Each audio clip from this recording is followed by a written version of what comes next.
Before I talk about the modifications for gathering the essence, expressing the chi, I want to briefly mention how these modifications work in the overall program.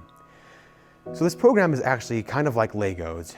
You're supposed to find out what works for you and the things that interest you and kind of put those together to make a program that is meaningful to you in your everyday life, something that you'll actually want to practice. Now that being said, you don't have to do it that way, but for instance, right now we're going to be talking about stances and shifting, but you can do this stance, this walking patterns with any of the movements in the program.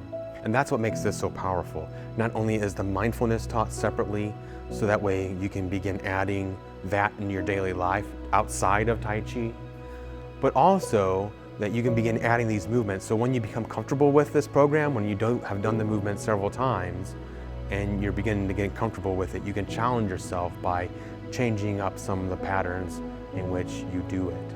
So the first thing we're going to do is talk about stances.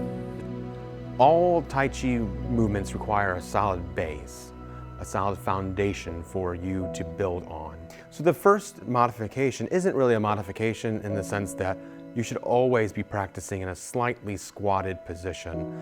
This allows you to have a little bit more flexibility and responsiveness in your movements, and it also is a decent workout if done properly. So the first one is to talk about is a shoulder width apart, this neutral shoulder width apart stance. And to do that, I'm just going to basically put my feet somewhere between hip and shoulder distance apart. I'm going to slightly squat my legs. And as I slightly squat my legs, I'm almost going to feel as though there's a hot air balloon attached to the top of my head. And that kind of slightly pulls my head up as everything else settles down. As I squat down, that should allow my head to slightly rotate forward, tucking the chin slightly and expanding the neck slightly. But that puts my ears over my shoulders over my hips, and my hips over my toe. And as I squat, I'm not just like sticking my butt out, I'm not just squatting, curling my back. I'm almost pretending like have great posture and I'm sitting on a tall stool. And that slight rotation of the hip downward actually moves my center of gravity and center of balance down to my legs. And now my legs can act as though they're shocks or springs. And now my upper body should feel like as though I'm riding on my legs as though a boat on water. Okay, before we get to talk about walking or stances or anything like that, let's make a few observations about humans stand and walk in general. So let's say if my foot is facing directly forward, if I were to try to stand on one leg, both sides of my leg have to work and struggle to balance my upper body, right? So any little articulation makes my lower body work really hard to do this. And we don't really pay attention because we learn how to walk so early on in our life that we kind of take for granted how we do it in the first place, and we basically are in a controlled fall and throwing our bodies through space. That kind of gait and that kind of structure just won't work with the slow movements of Tai Chi.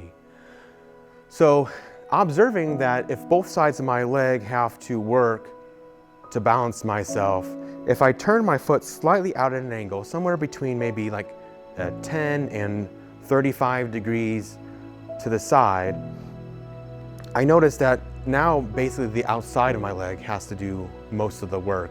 The inside of the leg still does stability work, but most of it's done on the outside of my leg now, right? Now I can provide a nice solid foundation for my forward movement or backward movement if that's the case as well. The next observation we want to do is about how we walk. So if you think about how we walk, if I take a step, I'm basically am falling into that foot, right?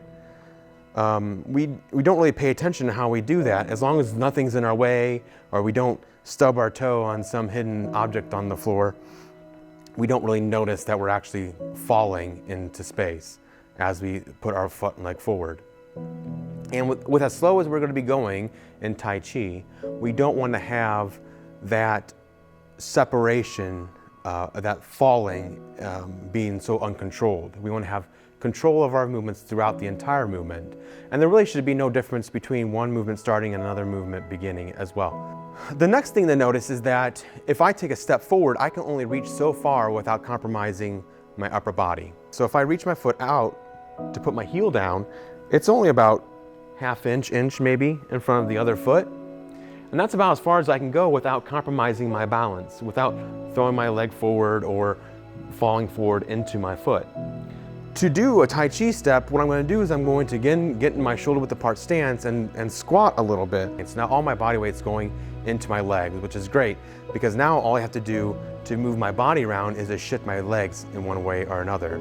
In this case, I'm going to turn my foot out at a 45-degree angle, 35, something like that, to get that nice solid base. I'm going to shift all my weight to that base leg, and then I'm going to roll my foot to the toes and bring my toe into the inner side of my foot. Now I'm going to make a slight circle with my foot, but that's basically just to get my heel in line with my hip or shoulder, somewhere in there. And so now you should see I have enough room in between my legs for like a small ball to roll between, okay? And then all I'm going to do is with my squatted legs and my upright posture, I'm going to roll onto that front leg. I'm not going to bend my knee so far that I can't see my toe. It's somewhere between where I just barely can't see my toe if I were to look down. So my legs are nice and bent. My head's above my shoulders are above my hips, and now I have movement for my Tai Chi. I have all this movement to work with. Whereas if I was standing still, I still have a lot of movement, but it's slightly constricted based on how far I can go with strength and poise. So now that we talked about structure a little bit, let's talk about how to add this stance and shifting to gathering the essence, expressing the Chi. So the first thing I'm going to do is I'm going to toe out my foot to that nice 35-degree angle. I'm going to shift my weight to that leg. I'm going to bring my toe in. I'm going to circle my heel out to where it's approximately underneath my shoulder. And then I'm going to shift my leg and my weight forward. So now my body has the ability to rock back and forth and turn my hips, allows me to get this nice angle of movement, okay? And we're going to use that with gathering essence, expressing the Chi. So the first thing I'm going to do, I'm just going to do one hand. I'm going to do my front hand first.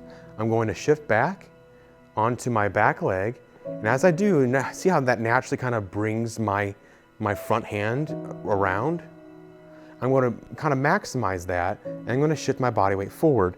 Try not to let your knee bend way in like that. If it's nice and relaxed, it'll bend in a little bit, but you don't want to make your joints bend in unnatural ways.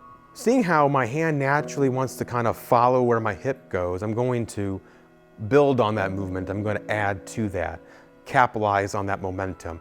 So as I shift my body weight back, I'm going to allow my hand to come around to the side of my body, and then as I shift forward, that's kind of the momentum for my hand to then rotate out at that angle, okay? And so it's just a little bit past my shoulder now, my elbow is still bent. And as it finishes, I'm already beginning to shift backward, and that's almost like a whiplash on my hand, pulling it back with me. So it's almost as though my hand trails my body. So I'm pushing off my back leg, shifting my body weight forward, and that almost catapults my arm out in the direction. So I'm here, up, and forward, okay? I can also do the backhand. So noticing how as I shift my body weight forward, my backhand kind of wants to go up and out at the same time. I'm going to shift my body weight forward, shift my body weight back, and press out at the angle.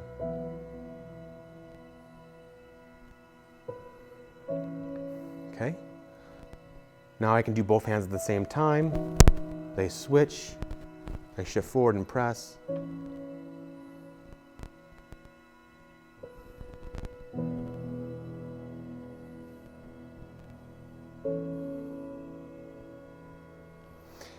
And then maybe see how slow you can go. Because Tai Chi, the reason why you go slow is so that way you can be observing each movement as it goes, almost build the movement muscle by muscle, right?